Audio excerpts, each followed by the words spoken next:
Thorpe Park, located in Surrey, England, is one of the best theme parks here in the UK. It has a fantastic collection of roller coasters and flat rides and some water and dark rides, and to get all of those done in one day can seem like a challenge if you are unfamiliar with the park and you don't have a plan of attack when going into a day at Thorpe Park Resort.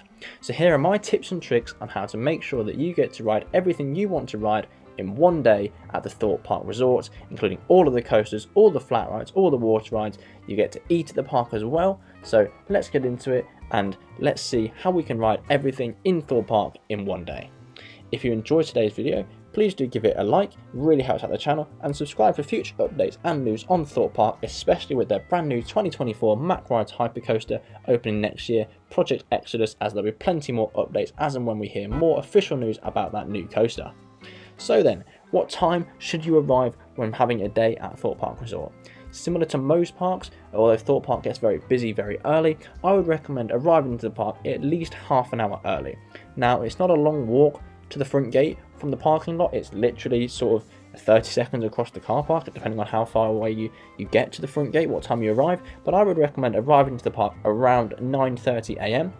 Gates for Thorpe Park, similar to UK other Thorpe Park, open early, but the park itself opens at 10, and this is when the rides will open as well. So you want to make sure that you can get into the park and potentially be one of the first people into the park and get onto the rides. Now, Thorpe Park has a bit of a weird thing that they do sometimes. So anyone that's been to Thorpe Park knows that when you enter the park, you actually have to go through a sort of indoor dome area that has some eateries and food shops and sort of merchandise stores in there and some toilets, and you sort of get held on the other side of the dome, so you can't actually go and sort of pre-queue for all of the rides like you can at parks at Alton Towers. You sort of have to make your way in, and then you'll be let go just before that 10 o'clock opening time to go and choose your first ride of the day. So once you're actually in the park nice and early, hopefully at the front of that queue if you've parked up early, you want to make your way to the back left of the park and make your way directly to the Gerstlauer Eurofighter coaster, Soar the Ride. Now, this is a Eurofighter, so the trains are very small, only 8 person per car. Now, they do have a lot of trains going around, but this line gets very busy, and it will become a very long line simply because the coaster doesn't have a very high throughput compared to some of the other rides and attractions at the park. So first of all, you want to hit up Soar the Ride. Whilst you're right next to Soar the Ride, whilst you're there, I would recommend grabbing your ride on Colossus whilst you're in that back left corner of the park. Colossus is a coaster that should have relatively good throughput, however they don't always run it with the best trains, and I've noticed the operations on Colossus don't always seem to be the fastest. I don't know because they have to check the over-the-shoulder restraints or something, I'm not quite sure, but the overall operations on Colossus aren't always the best. So once you've got your ride on Soar the Ride, I would recommend grabbing a ride on Colossus whilst you're in the area. The entrances to these two coasters are very close to each other. Whilst you're in the area, if it appeals to you, get a ride on Black Mirror Labyrinth. It's not a perfect ride, but it's a very popular ride, and it can get a bit of a queue later on in the day. I would recommend at this point going straight across to the indoor coaster, The Walking Dead. This doesn't have the best throughput, however, even though it's not the most popular of rides, it can get a busy line, especially in summer. It's one of the only indoor attractions at the park, so therefore people can want to go there and ride it in order to escape the heat and the direct sunlight in the peak hours of the day. So early in the morning, after you've ridden Soar and Colossus, I would recommend trying to grab a ride on the Walking Dead coaster. Now, once you've gone here, I would try and recommend going through the Angry Birds Land section and over to the Amity Speedway to grab a ride on the Intamin Accelerator coaster, Stealth. Now, Stealth is a very short ride. You know, it is literally just a very powerful launch straight at the top hat, back down, up a sort of little airtime hill and back into the station. And because it's so fast, such a powerful, intense launch, it's not a very long ride experience, and therefore it can, even though it eats through guests in terms of output, it can have quite a busy line, quite a long line, especially in the peak hours of the day. So in my opinion, you sort of want to try and hit up Stealth sort of relatively early in the morning. Hopefully at this point, you know, you've ridden sort of 3 coasters, maybe a dark ride or a flat ride if you're interested in the flat rides along the way. Hopefully it's no later than maybe about 11:30, and the ride for Stealth shouldn't be that long.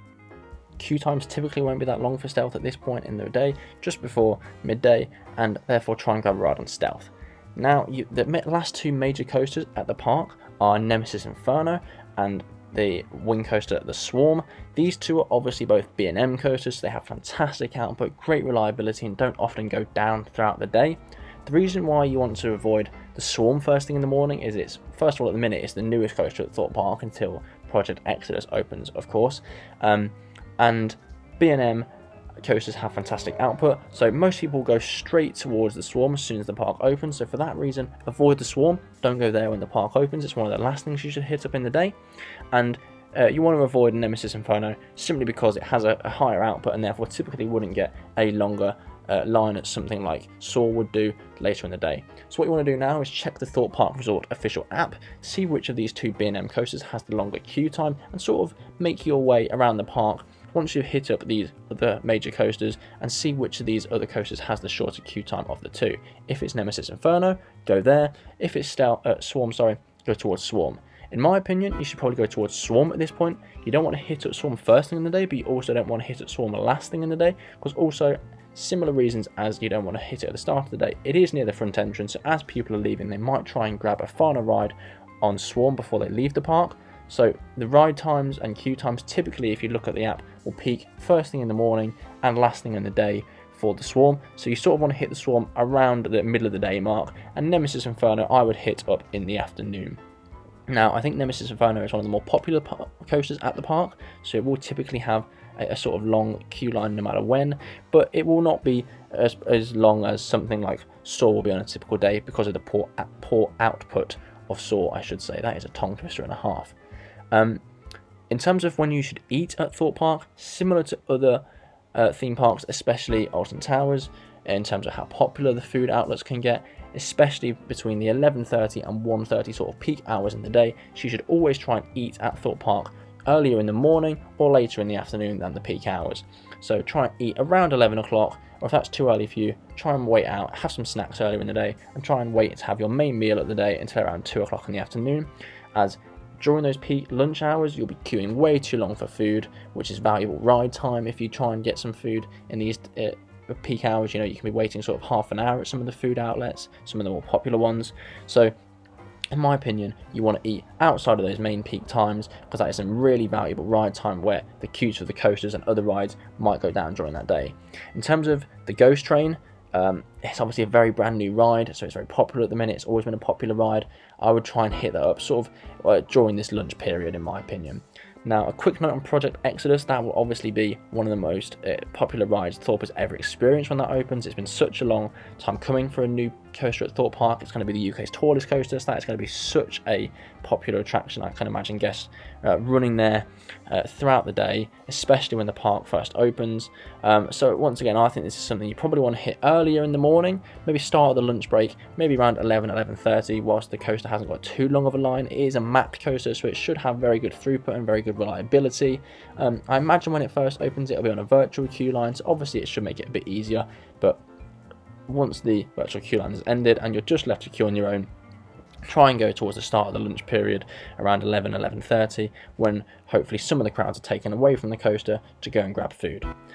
These are my tips and tricks for Thorpe Park, how to try and maximise your day at Thorpe Park, try and ride every coaster and ride in the day. If I did miss anything, or if you have different tips and tricks and you disagree, I'd love to hear your thoughts and feedback down below.